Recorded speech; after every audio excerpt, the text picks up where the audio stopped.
Oui, bonjour Philippe, Olivier et Linda. Saviez-vous que chaque jour, selon l'Organisation internationale du café, ce sont plus de 1,6 milliard de tasses de café qui sont consommées? Donc, que ce soit dans des tasses en céramique, en acier inoxydable ou des tasses jetables. Et en tant qu'étudiante, mais aussi pour plusieurs d'entre vous à la maison, le café est une ressource plus qu'inestimable à tous les matins. Donc, depuis quelque temps, je me questionne un peu plus sur les impacts environnementaux de nos cafés.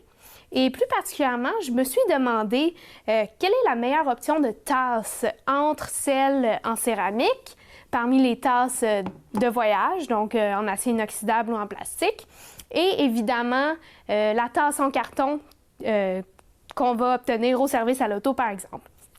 Et puis, en faisant mes recherches, je suis tombée sur un rapport de Recy-Québec qui a comparé les impacts environnementaux de ces trois tasses-là tout au long de leur cycle de vie. Donc, de sa fabrication jusqu'à sa distribution, son utilisation et le moment où on va la jeter à la poubelle.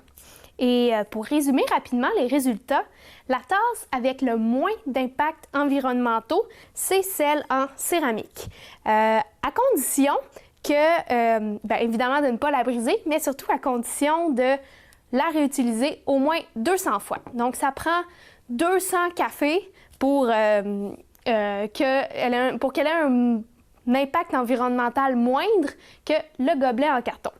Mais je vous dirais qu'habituellement, si on boit un café à tous les matins à la maison ou au travail, c'est un coût qui se rembourse très rapidement.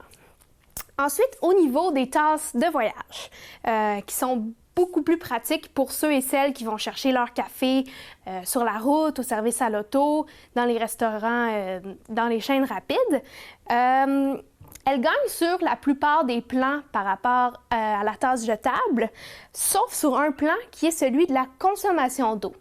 Effectivement, ces tasses-là, c'est pas suggéré de les laver au lave-vaisselle, donc on va les laver à la main. Mais il a été calculé qu'un lavage à la main va demander 3 litres d'eau contre 0,23 litres au lave-vaisselle. Donc, petit geste écolo pour votre tasse de voyage. La rincer à l'eau froide et utiliser un peu moins de savon va permettre de réduire son impact écologique. Aussi, très important pour les tasses de voyage, une tasse faite en polypropylène, donc ça c'est le plastique numéro 2, est à privilégier. Donc au lieu de 2 à 300 utilisations pour rembourser son impact écologique, ça va seulement être 50 utilisations. Et bon, finalement, si vous buvez un seul café par année, un gobelet jetable, ce n'est pas la fin du monde, mais gardez en tête premièrement de la jeter à la poubelle et non pas au sol. Et aussi, sachez que les gobelets ne sont pas recyclables.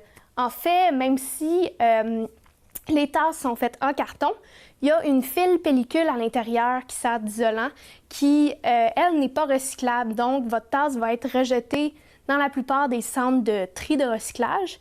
Et surtout, le couvercle de la tasse est fait à partir du plastique numéro 6, qui est pas recyclable encore au Québec.